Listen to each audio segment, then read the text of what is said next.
Did you see a rabbit? You did? Where'd he go? Oh, you're imagining things. Isn't imagination fun? I'm going to read you a story today. The story that I'm going to read you is a book from my childhood. This was my favorite book of all time when I was little. Probably 4 or 5 years old, my mother used to read me this story.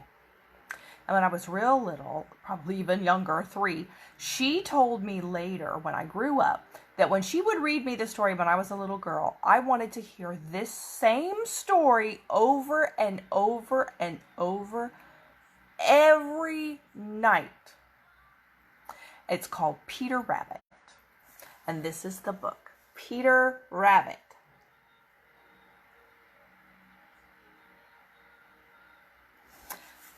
I made her read that story so many times when I was little that she thought she was going crazy. She probably thought I was going to turn into a rabbit. I don't know where she got such a crazy idea. I mean, how could I turn into a rabbit? But let's get on with the story and read my very favorite story, Peter Rabbit. Mom said when I was little, she used to try to skip some pages or skip some sentences because she was so tired of reading it, she was going to lose her mind.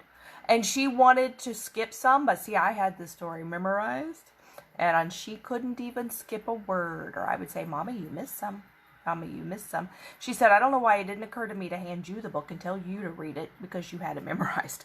But I wanted to hear her read it. Here's the pictures inside. This is not the drawings in the original Beatrix Potter one. You can get those, but this is the one I had as a child. I mean, this is the actual book. If you look at it, see it's old. This book's over 50 years old. And I kept all my childhood books. But this is the beginning. Now let's hear the story. My favorite story as a little girl of all time, Peter Rabbit. Once there were 4 little rabbits.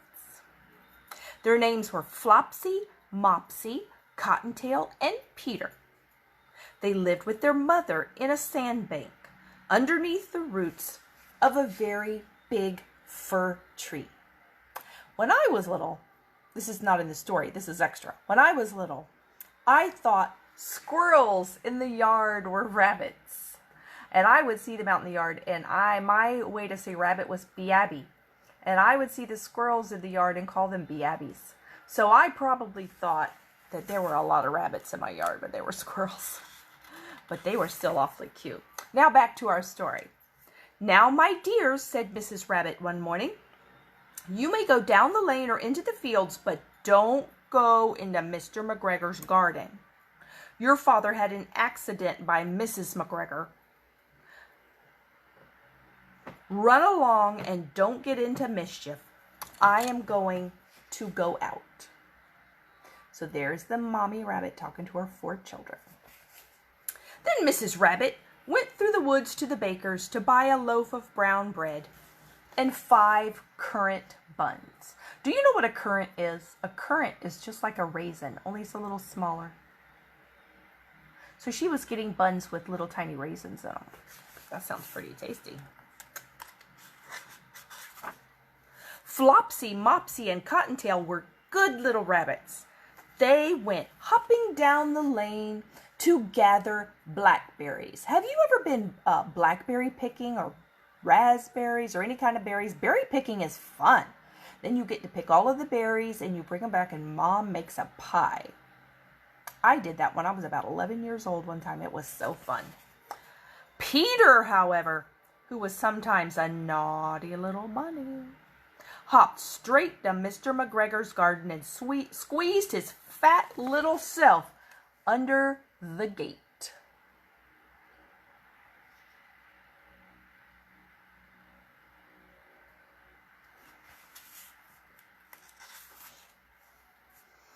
He ate some lettuce and beans and radishes. Then, feeling rather sick, he went to look for some parsley.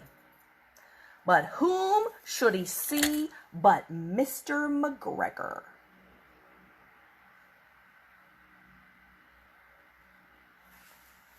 Peter struggled fiercely. At last, just as Mr. McGregor was about to pop a sieve over his head, Peter wiggled out of his jacket and dashed away.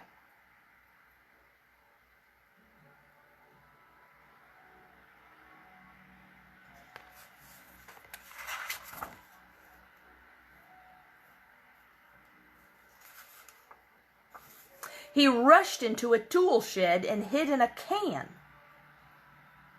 It would have been a nice place to hide if there had not been so much water in it. I don't think bunnies like to get wet. How about you? Maybe they're kind of like kitty cats. Presently, Peter sneezed. Kerchoo! And Mr. McGregor was after him again in no time.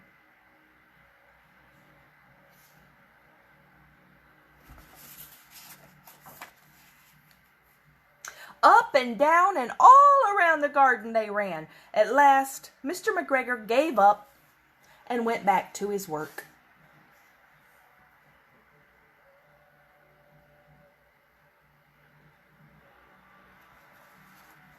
Mr. McGregor jumped up and ran after Peter, waving a rake and calling, "Stop, thief!"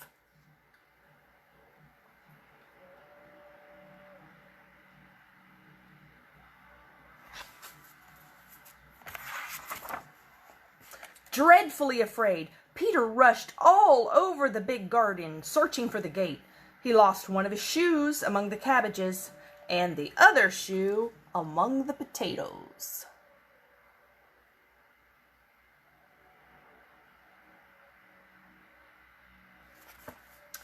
He might have gotten away if he had not caught the buttons of his jacket in a gooseberry net. It was a blue jacket with brass buttons. Quite new.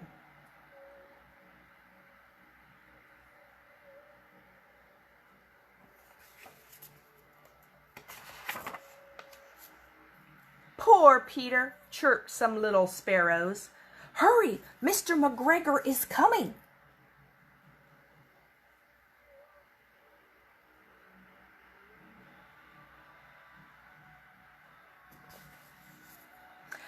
Peter saw a door in a wall, but he was too fat to squeeze under. He asked a mouse the way to the gate, but she had a large pea in her mouth and didn't answer.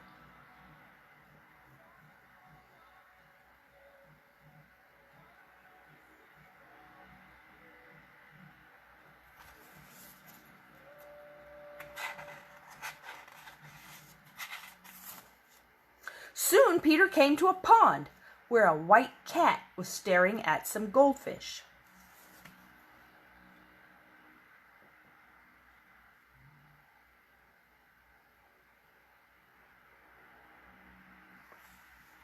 He went on without speaking to her, for he had heard about cats from his cousin, Benjamin Bunny.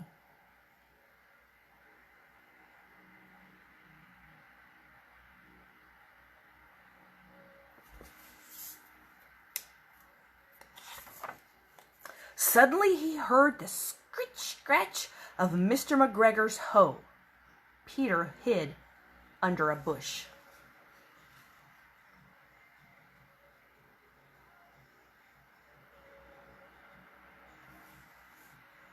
But soon as nothing happened, he came out and climbed into a wheelbarrow.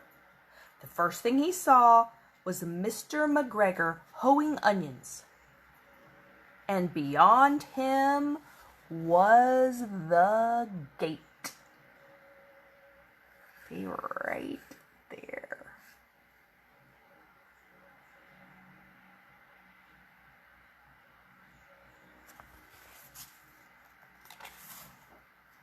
Peter got down very quietly, ran to the gate and squeezed under. Then he ran as fast as he could. He didn't stop until he was safe at last in the woods.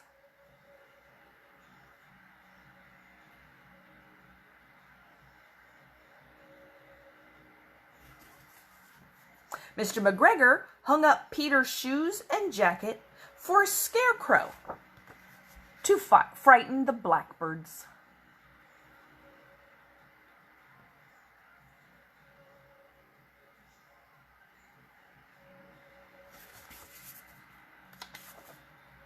Peter ran until he reached his home in the big fir tree. Then he flopped down on the soft sand and shut his eyes.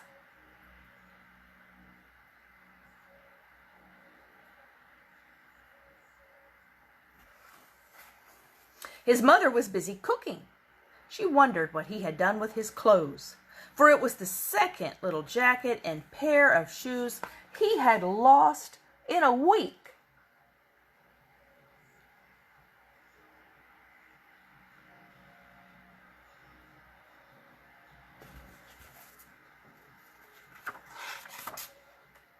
Peter did not feel well during the evening.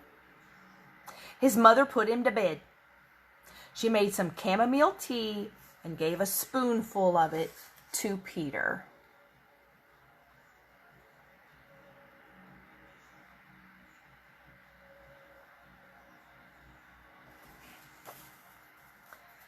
But Flopsy, Mopsy, and Cottontail had bread and milk and fresh blackberries for supper.